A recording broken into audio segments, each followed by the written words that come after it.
यत्रैतास्तुति पूजयन्ते सर्वास्तथा फलाक्रिया यत्रैतास्तुति पूजयन्ते सर्वास्तथा फलाक्रिया नारी तू देवी स्वरूपा तुझ में लक्ष्मी और दुर्गा तू ही तो है महाकाली तू ही तो है महाकाली तू है नहीं कोई अपना तेरे गुण गाती थकता नहीं तेरे गुण गाते थकता नहीं हो परम पिता शिव भगवान वंदे मातरम कहता हूँ देता। વિદેશની ભૂમિમાં રહેવા છતાં પણ ભારતની બહેનોની કલ્યાણ માટે, ભારતની માતાઓના ઉદ્ધાર માટે અને ભારતની માતાઓને શક્તિશાળી બનાવવા માટે આજે વિશેષ કાર્યક્રમ રાખ્યો છે. આમ તો આંતરરાષ્ટ્રીય મહિલા દિવસ સમગ્ર વિશ્વની અંદર અત્યારે ઉજવાઈ રહ્યો છે. કોઈ જગ્યાએ નારીને એવોર્ડ પ્રાપ્ત થઈ રહ્યો છે, કોઈ જગ્યાએ નારીનું સન્માન થઈ રહ્યું છે અને કોઈ જગ્યાએ નારીને શક્તિ સ્વરૂપા બનાવીને પૂજા પણ કરવામાં આવે છે. આપણે આ જ ભારતની અંદર ઉછરીને આપણે મોટા થયા છે. આપણે બધા બહુ ભાગ્યશાળી છે કે આપણો જન્મ માતા ભારતની ભૂમિ પર આપણો જન્મ થયો છે. કેમ કે ભારતની ભૂમિ સર્વશ્રેષ્ઠ ભૂમિ છે, ઊંચી ભૂમિ છે કે જે ભૂમિ પર માતાઓ અને કન્યાઓનું શું છે, સન્માન છે. હમણાં ચૈત્રી નવરાત્રિ આવશે એટલે દરેક ઘરોની અંદર માતાજીની શું થશે, પૂજા, આરતી, ચંડી પાઠ કરશે અને કેટલી જગ્યાએ દેવીઓને શું કરશે, જમાડશે. જેમ આસો માસની નવરાત્રિ આવતાની સાથે બધા આપણે ગરબે ઘૂમવાની તૈયારી કરીએ છીએ, પણ આ ચૈતર માસની નવરાત્રિ એ આપણને નવધા ભક્તિ તરફ લઈ જાય છે, સાધના તરફ લઈ જાય છે. અને ખરેખર હું તો એક નાની બહેન તરીકે તમને બધી બહેનોને રિક્વેસ્ટ કરું છું કે અહીંયા બેઠેલા કોઈ સાધારણ નથી, અહીંયા બેઠેલા બધા મહાન છે. મહિલા આપણે બોલીએ છીએ ને, મહિલા તો પહેલો અક્ષર કયો છે, મ. મ શું બતાવે છે, મહાનતા. તો એક મિનિટ માટે ચેક કરો કે મારી અંદર કઈ મહાનતા છુપાયેલી છે. અહીં બેઠેલા કોઈ એવા નથી કે જે હિંતાવાળા છે, બધા મહાન છે, પણ એ મહાનતા છુપાઈ ગઈ છે જે બહાર દેખાતી નથી. એ છુપાયેલી શક્તિઓને આપણે બહાર કાઢવાનો દિવસ એટલે આજનો દિવસ. ફક્ત એક દિવસ માટે આપણે મહિલા દિવસ ઉજવી કાઢે ચાલશે? આપણે રોજ મહાન બનીએ.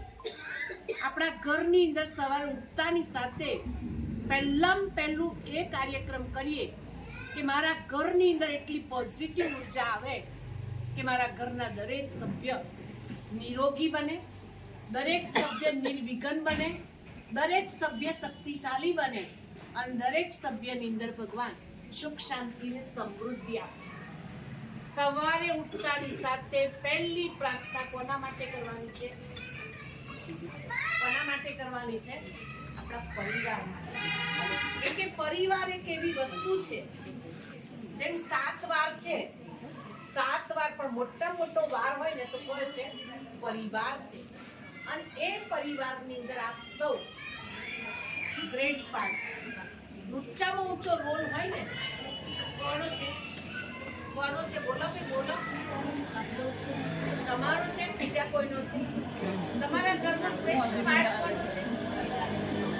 હા, દિવસ ઉગે તો આખરે સુધી ત્યાં સુધી મોટો જો રોલ ભજવતા હોય તો કોનો રોલ છે? આપણો મહિલાઓનો છે. અને એ મહિલા આજે મહાનતા તરફ જવાનું છે, હિંસાની અંદર ના જતા. યત્રે નારી પૂજતે તત્રે દેવતા રમંતી. ભારત માતા કી જય હો. લંડન માતા, અમેરિકા માતા ન કહું, ભારત માતા કી જય. તો ભારતના નકશાને જય નથી બોલાવતા, પણ ભારતની અંદર રહેલી આપ સૌ શક્તિઓને વંદન કરે છે, ગાયન કરે છે. પરંતુ હજુ સુધી આપણે એવા રીતના બન્યા નથી. વંદે માતરમ બોલે છે. કોઈ પણ નેતા પ્રવચન પૂરું કરે કે શરૂઆત કરે તો શેનાથી કરે છે? ભારત માતા કી જય હો, વંદે માતરમ. વિચારો કેટલી મહિમા તમારા બધાની. અને એ મહિમાનો આધાર આપણે પોતે છે. અહીંયા બેઠેલા કોઈ પણ બેન પોતાના જીવનની અંદર ક્યારેય નેગેટિવ ઓરો પેદા ના કરતા. ક્યારે મારી અંદર શક્તિ નથી, હું કમજોર છું, બીમાર છું, હું રોગી છું, દુઃખી છું, મને કોઈ હોશિયારી નથી, કોઈ આવડત નથી, એ શબ્દ આજથી તમારી ડિક્શનરીમાંથી ઉતરી જવા જોઈએ. તમે ધારો તે કરી શકો છો. આજ આપણા સિંહાસન પર બેઠેલા રાષ્ટ્રપતિ દ્રૌપદી મુર્મુ જ્યારે એના પતિએ શરીર છોડ્યું, બાળકે શરીર છોડ્યું, જવાન જોત બાળકે શરીર છોડ્યું, એ વખતે હિંમત હારી ગયા હતા, નિરાશ થઈ ગયા હતા, ઉદાસ થઈ ગયા હતા. બ્રહ્માકુમારી વિશ્વવિદ્યાલયના કનેક્શનમાં આવ્યા. એમણે આ ઈશ્વરી રાજયોગા શીખ્યા. એમણે પોતાની મહાનતાઓને, છુપાયેલી શક્તિઓને બહાર કાઢી. અત્યારે આપણા દેશનું શું કરી રહ્યા છે? શુકાન. એ જ નારી છે ને, એમને 4 કાન છે, 4 આંખો છે, 2 આંખો છે, 2 કાન છે, પણ તે છતાં એ સિંહાસન પર બેઠા કેમ? એક સાધારણ નારી એટલા ઉચ્ચ સિંહાસન પર. એક વખતે અબ્દુલ કલામજી અમારા પ્રકાશમણી દાદીને પૂછ્યું કે દાદી પ્રકાશમણીજી, આપણા ભારતને માતા તરીકે કેમ બોલવામાં આવે છે? તો કે આપણા દેશે અત્યાર સુધીની અંદર બધાને આપ્યું છે. આપણા દેશે બીજા દેશ ઉપર ચઢાઈ ક્યારે નથી કરી. એક માની જે દરજ્જો છે ને, એ આપણા ભારતની દરજ્જો છે. અને માની જે સંસ્કૃતિ છે, માના જે સંસ્કાર છે, વિદેશમાં નથી. આયાની પાસે છોકરું મૂકી દે, ત્યાંથી ઉછરી મૂકી. અને ભારતની અંદર તો ગોરથુથી મૂકી ત્યારથી લઈને માના સંસ્કાર એ બાળકની જોઈએ. કોઈ પણ છોકરું બગડે છે એની પાછળ બીજું કોઈ નથી, એની માં છે. એની માએ ધ્યાન ના રાખ્યું, શરૂઆતની અંદર સંસ્કારોનું સિંચન ના કર્યું, માટે એ છોકરું શું થઈ ગયું? બગડી.